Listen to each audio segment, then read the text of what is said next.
ومن أحسن قولا ممن دعا إلى الله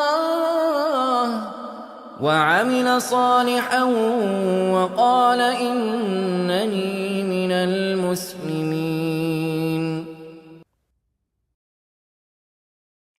Alhamdulillah wa salatu wassalamu ala Rasulillah. The issue of music in Islam is something that traditionally there hasn't been a lot of debate over because of the vast majority of scholars that have come together to say it's haram. Recently, this debate has really kicked off online, and we see our brother Nouman Ali Khan that he spoke about this issue.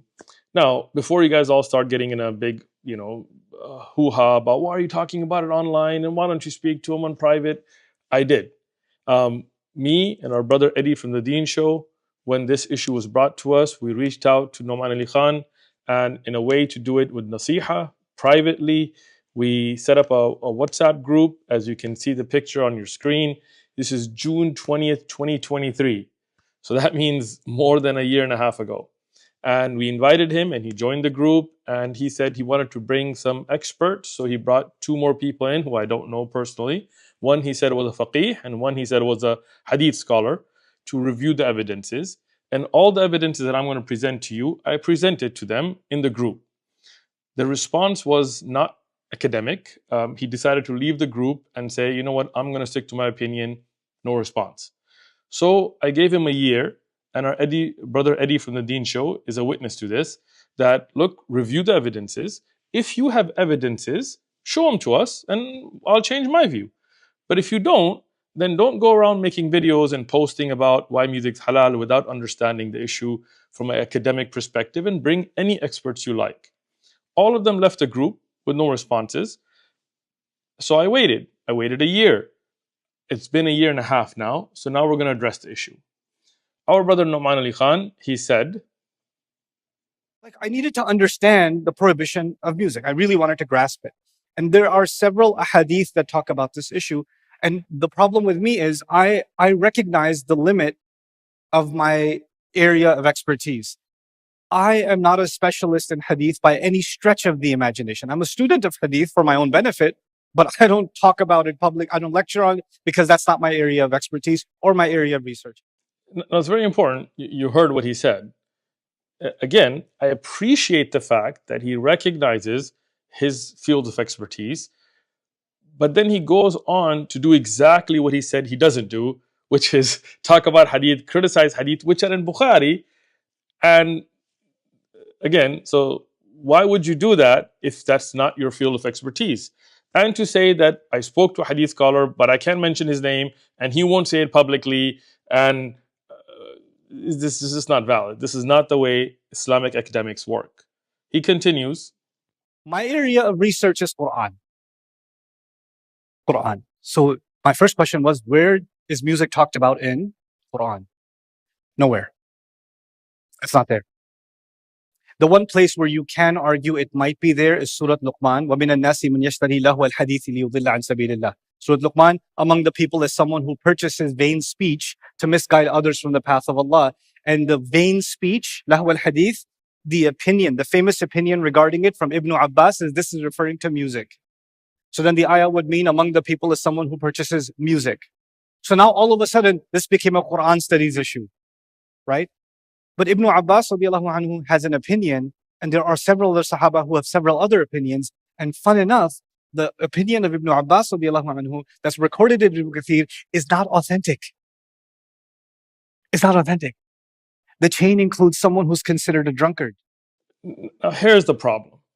You see, in the beginning, he clearly said that hadith is not his field, and he doesn't talk about hadith, and he doesn't criticize hadith. And then he goes on to do exactly that. And to say that chain has a drunkard is a very harsh criticism of a hadith that is no doubt authentic. And I will prove it, inshallah, in this video, with scans of each book, evidences, chains, and all of that. You can't say I don't know about hadith and then criticize hadith and call narrators drunks without even mentioning who they are. Which narrator? I asked him this on the group. Which narrators are drunk? I'm going to show you the chain. and go through each narrator and show me where is the drunk. Okay? And it's not just one chain. And it's not just Abdullah ibn Abbas radiallahu anhuma who said that Lahu al-Hadith in Surah Luqman includes music.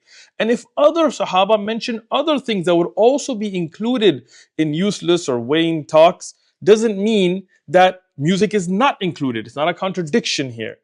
Now, let's take this from the top. Let's take this from the Quran itself. In the tafsir of Ibn Abi Hatim, which is one of the earliest tafasir, he mentions the riwayah from Abdullah ibn Abbas, and it's on your screen. Now, notice that the students of Abdullah ibn Abbas have also narrated the same thing on their own, Qatada and Mujahid and Abdullah ibn Abbas, and you'll notice on the bottom that these are authentic. These have been checked as sahih chains that mention from Abdullah ibn Abbas, from Qatada, from Mujahid, saying the Lahu al-Hadith in Surah Luqman is a reference to music. So in the Quran, it does mention this. Now, what I want to show you here, this is Mawsu'at Tafsir al-Mathur, which is a collection of all of the narrations from the Prophet ﷺ and Sahaba and Tabi'un and later scholars about the meaning of the Quran with chains and narrations of checkings.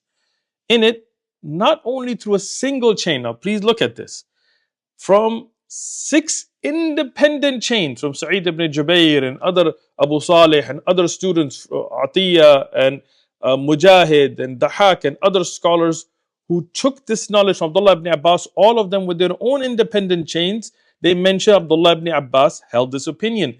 That means it's not like a single chain. These are 6 different chains, authentic, right there on your screen. Now, look at the next page that we have here. Again, from Abdullah ibn Abbas, and he mentioned this authentically, from Hasan al-Basri, from Ata, other ulama from the Tabi'un, they all took this to mean that this is a reference to music. It's not just Abdullah ibn Abbas, who, by the way, was from the greatest scholars of hadith, greatest scholars of tafsir, the one that Rasulullah sallallahu alaihi wasallam said, may Allah give him the understanding of wahi. So when Abdullah ibn Abbas has an opinion in tafsir, authentically established, we definitely take this. But the other sahabi that I'm going to mention here, Abdullah ibn Mas'ud, from the great scholars of Sahaba, from the one that Rasulullah sallallahu alaihi wasallam said, take Quran from him. So again, now you look at the caliber of Sahaba we're talking about. Abdullah ibn Abbas, Abdullah ibn Mas'ud, here the narration from him, and Ikramah and Sa'id ibn Jubair, they're all mentioned here. Now, and I'm going to discuss the narration from Abdullah ibn Mas'ud in detail. I'm going to go through the whole sanad, but I want to show you the other narrations as well. Mujahid, again, not through a single chain, but through 5 different chains here. Dahak and others, they have all said that this is a reference to music in the Quran. Now, let's take Ubayd ibn Umair, Hasan al-Basri, Sa'id ibn Jubair, Ata, all of them, same opinion. So, don't just say it's like one narration from Abdullah ibn Abbas and others give different opinions. No. There are tons of narrations from different Sahaba and different Tabi'un that all said that this means music. Now, when we look at a chain, we don't just say, I heard from somebody who won't mention their name and I can't mention them and they won't talk about... No. We're going to give evidences. This is from the Sunan al-Kabir of al-Bayhaqi, and this has the narration from Abdullah ibn Abbas that you said. Now, this is reported from Abdullah ibn Muhammad, who's famously known as Ibn Abi Dunya, from Zuhair ibn Harb, who was a great scholar and faqih and thiqa, from Jarir ibn Hazim, which is another strong, salih narrator, as Al-Dhahabi has said, from Ata ibn Sa'ib, the great tabi'in scholar, from Sa'id ibn Jubair, one of the fuqaha of Medina, from Abdullah ibn Abbas, radiyallahu anhuma, that says that this ayah with Lahu al-Hadith is reference to music. Now, where's the drunk? Where's the drunk? How dare you say something about a chain like this? Prove it. And this is why I gave you 1.5 years to go research it, to discuss it offline, so I don't have to do this in public. But because you didn't respond, and our brother Eddie from the Deen shows is a witness to this, we have to do this in public. Where's the drunk? Now, continuing on, next page. This is the hadith from Abdullah ibn Mas'ud. It's also mentioned with the same meaning that this ayah in the Quran shows that music is haram. And Abdullah ibn Mas'ud said, Wallahi al-ghina. He says, I swear by Allah that this is a reference to ghina. Abdullah ibn Mas'ud, the great Sahabi, the Faqih, the Mufassir, the Muhaddith, the one that Rasulullah sallallahu alaihi wasallam said, take Quran from him, take the understanding of the Quran. What did he say? He says, this ayah shows that music is haram, and he took qasam by it. And as you can see, this is sahih, it was authentic by Ibn Abi Dunya and by Ibn Jareen in his tafsir and others, and we'll talk about Al-Baghawi and others.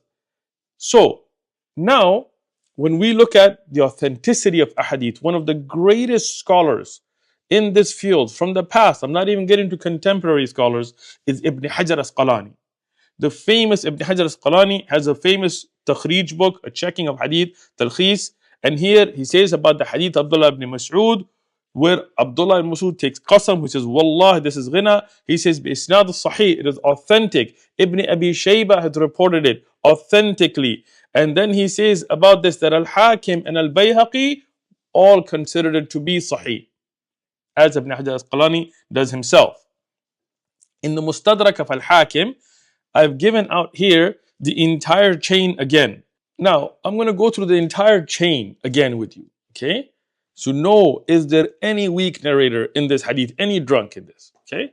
Now, this is reported from Abu al-Abbas, Muhammad ibn Yaqub. Who is he? As I've listed out, handwritten my notes from checking each narrator here. He is an imam, a muhaddith, the musnad of his asr, the one that the people would take chain from, al-hafiz, memorizer of hadith, faqih, a shafi'i, scholar, no doubt to his authenticity, right? Who does he report it from? From Bakkar ibn Qutayba al-Qadi, who was a famous scholar and judge, Qadi al-Kabir, Allama, Muhaddith, a Hanafi faqih of the Hanafi madhab. Who does he report it from? Safwan ibn Isa al-Qadi, again, a great scholar, somebody who was a judge. And Abu Hatim said about him that he's salih. Muhammad ibn Sa'ad said that he's thiqa and salih, that he is a strong narrator and a qadi, an Islamic judge.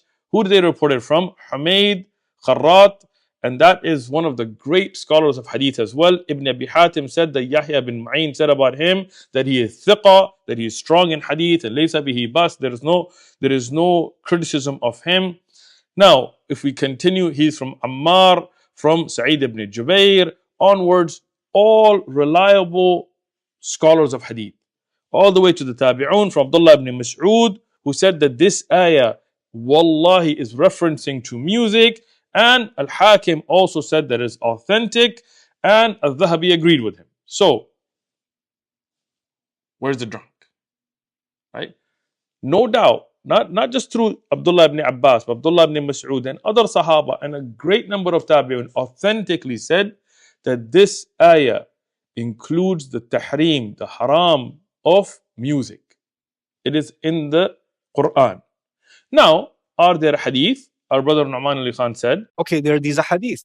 Then I go to Dr. Akram Nadwi. Tell me about these ahadith. None of them reach the degree of sahih. now, again, when you're talking about hadith now, when you just said you're not going to talk about hadith and this is not your field, again, that's disturbing. This hadith that you're referencing is in the Sahih of Imam al-Bukhari. Some of the ulama said it's mu'allaqan, that it's not a part of the Sahih itself, as mu'allaq is usually a hadith that Imam Bukhari uses in his chapter titles without the chain. But if you look at the hadith here, it actually has the entire chain. Even the Imam Bukhari says qala here, referencing the beginning of the sanad, it does not mean that it's mu'allaq in the sense that he doesn't include it as a part of his Sahih. So this hadith that you're talking about is in Sahih al-Bukhari. That should be enough for us to say, okay, especially if you're not an expert in the field of hadith, you shouldn't be saying that it doesn't reach the level of being authentic. But just for fun, let's take this hadith apart. The greatest or the best known and the most popular explanation of Sahih al-Bukhari is a book called Fath al-Bari by Ibn Hajar Asqalani, the great Shafi'i scholar and hadith scholar. What does he do? He checks this chain to particularly clarify that this is not mu'allaq in the sense of not having the sanad.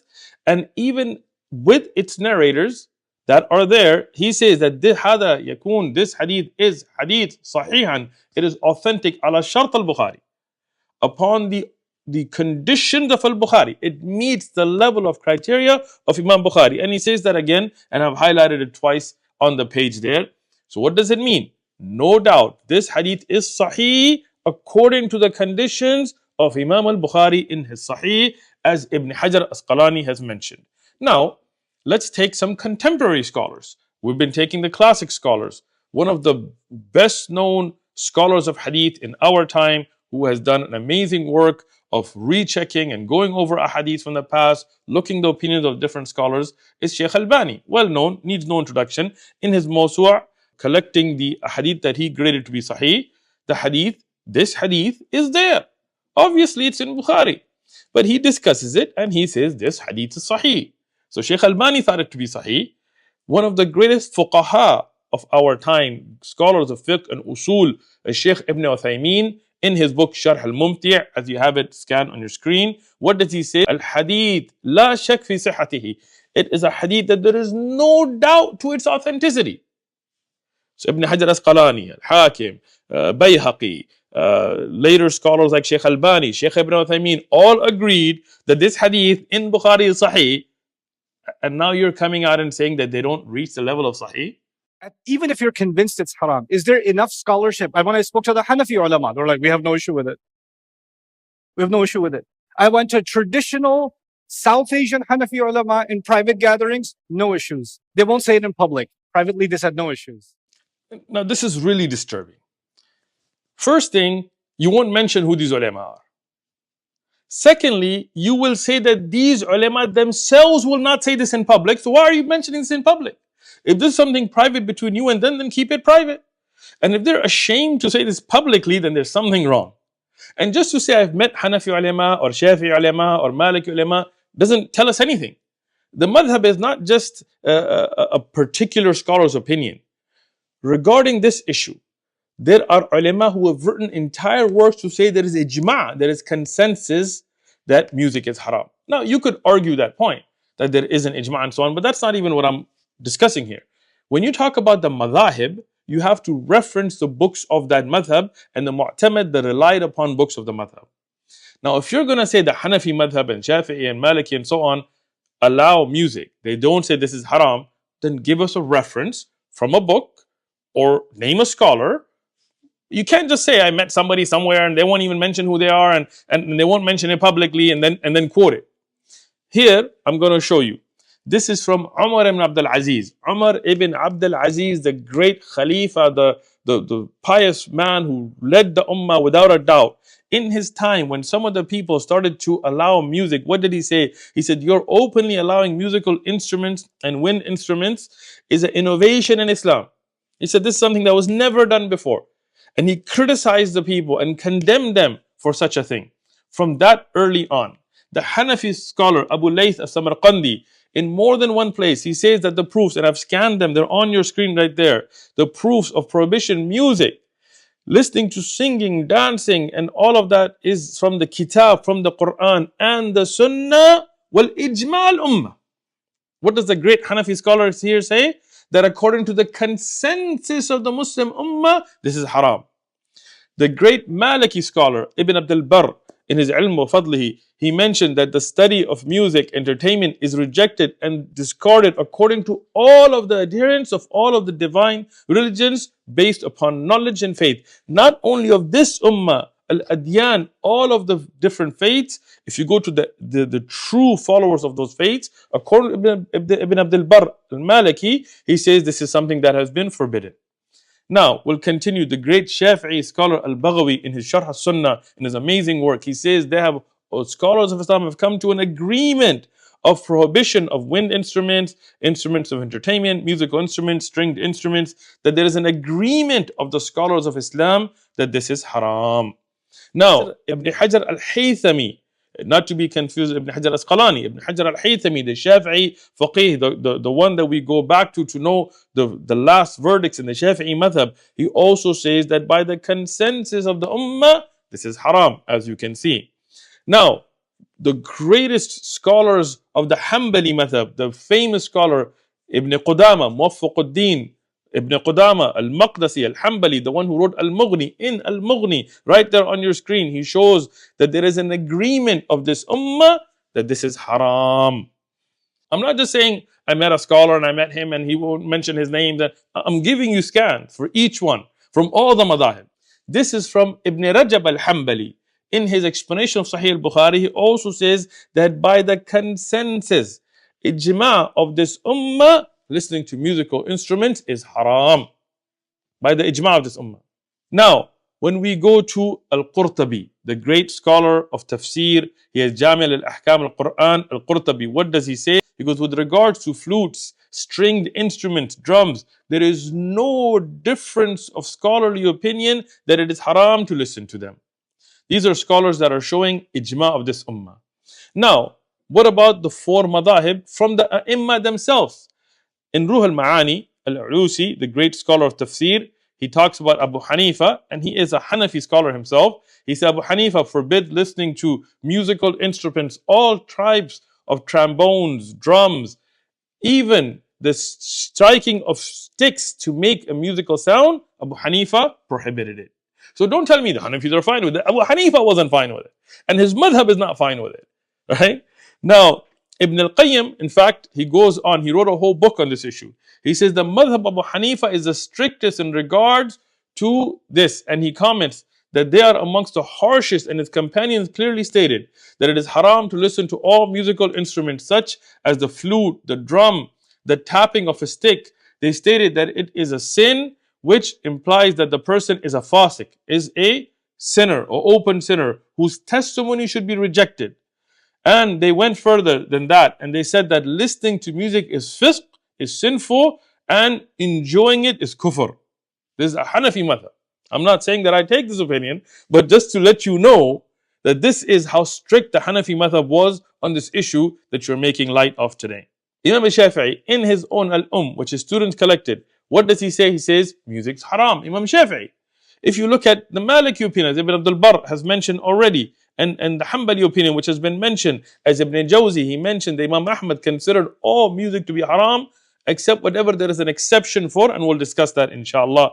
But here, to summarize, I want to bring to you the work of Shaykh al-Islam Taqiyuddin Ibn Taymiyyah, Abu al-Abbas, one of the great scholars, well known as Shaykh al-Islam, in his Majmu' al-Fatawa. What does he say? He says the Madahib al-Arba, all four of the Madahib, they agree that music is haram. All four of the Madahib. Right? So, from the contemporary scholars like Shaykh Abdulaziz ibn Baz, Shaykh Ibn Uthaymeen, Shaykh Salih al-Fawzan, Shaykh Albani, so on, they will also find these clear verdicts that music's haram. Some people might say, well, there is a scholar that took another opinion. Ibn Hazm took another opinion, or this scholar took another opinion. And that may be. Just because a scholar held an opinion doesn't mean that it's okay for you to follow it. There is a beautiful statement from one of the great four A'imma, Imam Ahmad ibn Hanbal.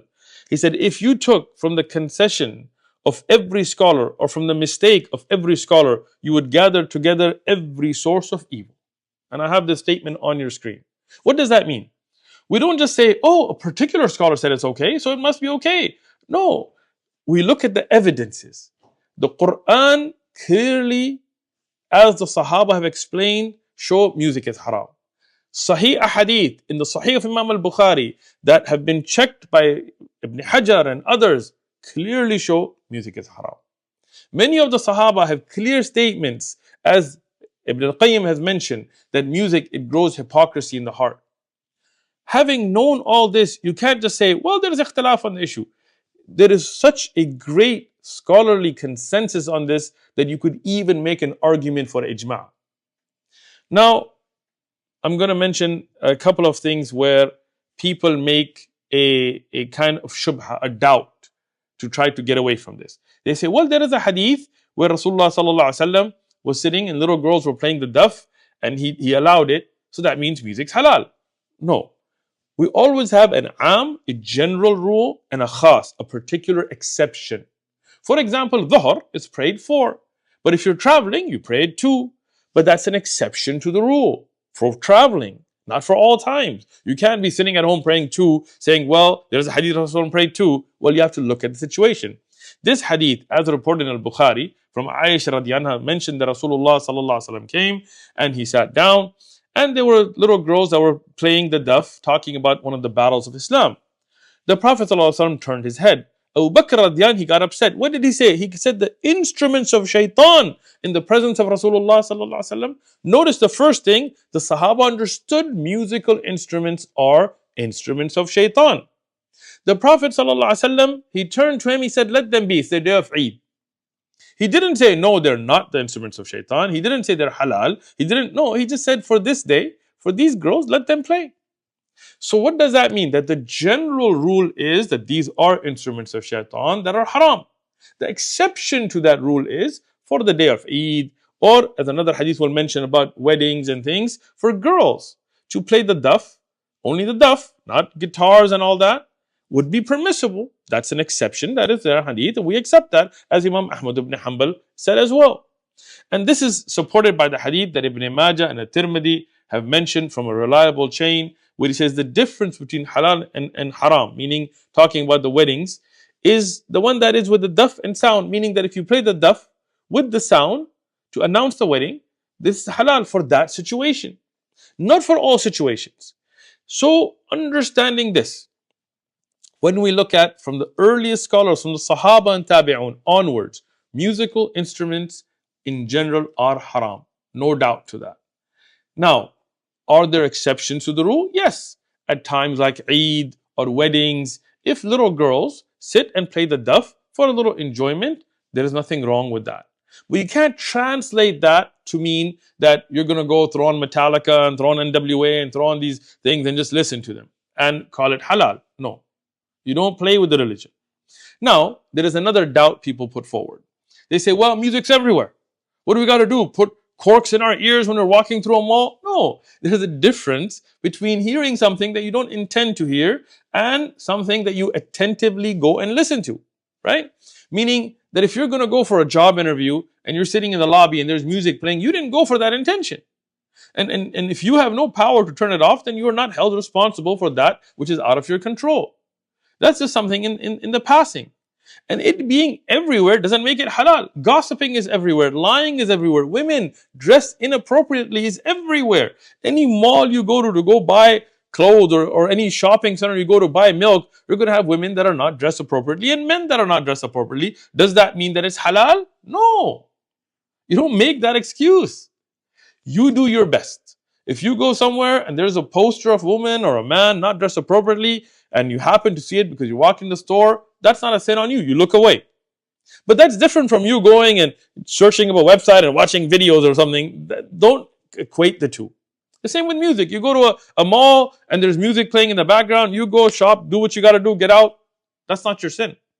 But if you go to Spotify or whatever, Apple Music or YouTube Music, and you start listening to songs, that's different.